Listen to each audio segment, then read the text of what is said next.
कभी ऐसा हुआ है कि आपके सामने दो रास्ते हों, एक आसान और दूसरा इतना कठिन कि उसे चुनने का मतलब हो कष्ट, अकेलापन और संघर्ष? सोचिए, अगर कई दिनों तक आपको भूखा रहना पड़े, आंखों के सामने अंधेरा छा जाए और मदद करने वाला कोई भी ना हो, तो क्या तब भी आप अपने वचन पर टिके रहेंगे? लेकिन तब क्या होता है जब एक शिष्य के लिए अपने गुरु की आज्ञा भूख से भी बड़ी हो जाती है, दर्द से भी बड़ी हो जाती है और यहाँ तक कि देवताओं के वरदान से भी बड़ी हो जाती है? और फिर एक ऐसा पल आता है जब एक भूखा, अंधा और अकेला शिष्य अपनी निष्ठा से स्वयं देवताओं को पृथ्वी पर आने के लिए विवश कर देता है। आज की यह कथा केवल गुरु भक्ति की नहीं, बल्कि उस विश्वास की है जो असंभव को भी संभव बना देता है। महाभारत की इस महान यात्रा में अब तक कई अद्भुत घटनाएं सामने आ चुकी हैं। राजा जनमेजय का यज्ञ, देवी सरमा का शाप और फिर आरुणि की वह गुरु भक्ति जिसने उसे युगों के लिए अमर बना दिया। लेकिन कहानी यहीं रुकने वाली नहीं थी, क्योंकि आयोधधौम्य के आश्रम में एक और शिष्य था जिसकी परीक्षा और भी कठिन होने वाली थी। और यहीं से कहानी एक नया मोड़ लेती है, जहां निष्ठा की कसौटी भूख, अंधकार और मृत्यु तक पहुंच जाती है। महर्षि आयोधधौम्य के आश्रम में उपमन्यु नाम का एक शिष्य रहता था। गुरु ने उसे गौओं की सेवा का कार्य सौंपा था। वह प्रतिदिन गायों को वन में चराने ले जाता और पूरी निष्ठा से उनकी रक्षा करता था। उसका जीवन सरल था, लेकिन जल्द ही उसकी निष्ठा की परीक्षा शुरू होने वाली थी। एक दिन गुरु ने देखा कि उपमन्यु दिन प्रतिदिन स्वस्थ और पुष्ट होता जा रहा है। तब उन्होंने पूछा, वत्स उपमन्यु, तुम अपना जीवन निर्वाह कैसे करते हो? गुरुदेव, मैं भिक्षा मांगकर भोजन करता हूँ। तब गुरु ने कहा, जो भिक्षा मिले पहले मुझे अर्पित किया करो। उपमन्यु ने बिना किसी प्रश्न के आज्ञा स्वीकार कर ली। अब वह सारी भिक्षा गुरु को दे देता था। लेकिन यह तो उसकी परीक्षा की केवल शुरुआत थी। कुछ समय बाद भी उपमन्यु पहले की तरह स्वस्थ दिखाई दिया। गुरु को आश्चर्य हुआ। वत्स, मैं तो तुम्हारी सारी भिक्षा ले लेता हूँ, फिर तुम इतने स्वस्थ कैसे हो? गुरुदेव, मैं दूसरी बार भिक्षा मांग लेता हूँ। यह सुनकर गुरु ने कहा, यह उचित नहीं है, इससे दूसरे भिक्षुकों का अधिकार कम हो जाता है। आज से दूसरी बार भिक्षा भी मत मांगना। उपमन्यु ने फिर बिना तर्क किए आज्ञा स्वीकार कर ली, लेकिन अब उसके लिए जीवन और कठिन होने वाला था। कुछ समय बाद भी उपमन्यु पहले की तरह पुष्ट दिखाई दिया। अब तुम क्या खाते हो? गुरुदेव, मैं गायों का दूध पी लेता हूँ। गुरु ने कहा, मैंने तुम्हें दूध पीने की अनुमति नहीं दी है, आज से दूध भी नहीं पीना। और उपमन्यु ने यह आज्ञा भी स्वीकार कर ली। लेकिन कहानी अभी और कठिन होने वाली थी। और कुछ दिनों बाद भी उपमन्यु स्वस्थ दिखाई दिया। अब तुम जीवन निर्वाह कैसे करते हो? गुरुदेव, जब बछड़े दूध पीते हैं तो उनके मुख से जो झाग निकलता है, अंततः मैं उसी को ग्रहण कर लेता हूँ। गुरु ने कहा, यह भी उचित नहीं है। ये बछड़े दया करके अधिक झाग छोड़ देते होंगे, वो इससे उनकी जीविका में बाधा पड़ती है। आज से झाग भी मत लेना। और उपमन्यु ने यह आज्ञा भी स्वीकार कर ली। अब उसके पास भोजन का कोई साधन नहीं बचा था।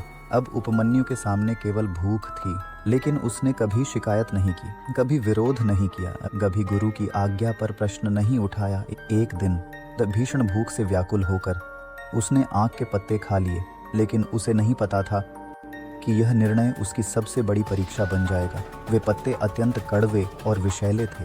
उनके प्रभाव से उसकी आंखों की ज्योति चली गई। वह अंधा हो गया और भटकते भटकते एक गहरे कुएं में गिर पड़ा। इसी बीच संध्या हो गई, लेकिन उपमन्यु आश्रम नहीं लौटा। तब आयोधधौम्य चिंतित हो उठे। मैंने उसकी जीविका के सभी मार्ग बंद कर दिए हैं, कहीं वह किसी संकट में तो नहीं पड़ गया? और फिर गुरु अपने शिष्यों के साथ वन में उसे खोजने निकल पड़े। उपमन्यु, वत्स, तुम कहाँ हो? घने वन में गूंजती हुई आवाज के बीच अचानक कुएं के भीतर से उत्तर मिला, गुरुदेव, मैं कुएं में गिर गया हूँ, आग के पत्ते खाने से अंधा हो गया था। यह सुनकर गुरु को सारी बात समझ आ गई, लेकिन अब एक और अद्भुत घटना होने वाली थी। गुरु ने कहा, अश्विनी कुमार देवताओं के वैद्य हैं, उनकी स्तुति करो, वे तुम्हारी सहायता करेंगे। तब उपमन्यु ने पूरे समर्पण के साथ अश्विनी कुमारों का स्तवन आरंभ किया।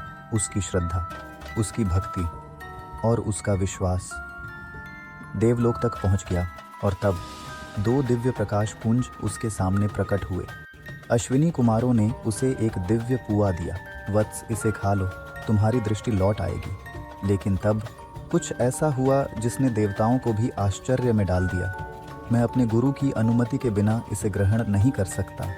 देवताओं ने समझाया, उसे स्वीकार करने के लिए कहा, लेकिन उपमन्यु अडिग रहा, क्योंकि उसके लिए गुरु की आज्ञा देवताओं के वरदान से भी ऊपर थी। उपमन्यु की इस अटूट निष्ठा से अश्विनी कुमार अत्यंत प्रसन्न हुए। वत्स, तुम्हारी आंखें पुनः स्वस्थ हो जाएंगी, तुम्हारे दांत स्वर्ण के समान चमकेंगे और तुम्हें महान ज्ञान प्राप्त होगा। क्षण भर में उपमन्यु की दृष्टि लौट आई, अंधकार समाप्त हो गया और उसकी निष्ठा विजय प्राप्त कर चुकी थी। वह कुएं से बाहर निकला और अपने गुरु के चरणों में पहुंच गया। जिन सारी कथा सुनकर अयोध्या धौम्य अत्यंत प्रसन्न हुए। वत्स उपमन्यु, समस्त वेद और धर्मशास्त्र तुम्हारी बुद्धि में प्रकाशित होंगे, तुम महान विद्वान बनोगे। और इस प्रकार यह उपमन्यु की कठिन परीक्षा पूर्ण हुई, लेकिन उसकी कथा युगों तक प्रेरणा बन गई। उस उपमन्यु की कथा हमें सिखाती है कि सच्ची निष्ठा सुविधा पर नहीं टिकी होती, वह कठिन समय में परखी जाती है।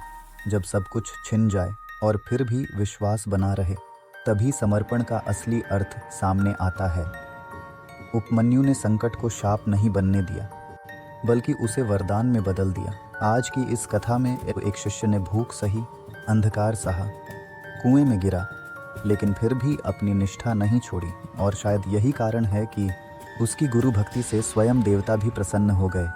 महाभारत की यह यात्रा बार बार याद दिलाती है कि महानता शक्ति में नहीं, चरित्र में छिपी होती है। और अब इस यात्रा का अगला पड़ाव और भी रोचक होने वाला है, क्योंकि अयोध्या धौम्य के तीसरे शिष्य की कथा एक बिल्कुल अलग परीक्षा लेकर आने वाली है। आरुणि की परीक्षा पूरी हुई, उपमन्यु की परीक्षा भी समाप्त हुई, लेकिन अब एक तीसरा शिष्य शेष है, वेद। उसकी परीक्षा न भूख की होगी, न अंधकार की, बल्कि धैर्य, सेवा और समय की होगी। आखिर गुरु उसे किस कठिन मार्ग पर भेजने वाले थे और उसकी कहानी आगे चलकर महाभारत की मुख्य कथा से कैसे जुड़ती है, यह रहस्य खुलेगा अगले एपिसोड में। यदि उपमन्यु की यह प्रेरणादायक कथा दिल को छू गई हो तो वीडियो को लाइक ज़रूर करें। कमेंट में बताइए, क्या आप भी किसी आदर्श या वचन के लिए इतनी दृढ़ता दिखा सकते हैं? और यदि आप महाभारत के हर अध्याय को गहराई से समझना चाहते हैं तो चैनल को सब्सक्राइब करके इस महायात्रा का हिस्सा बनिए। जय श्री कृष्ण।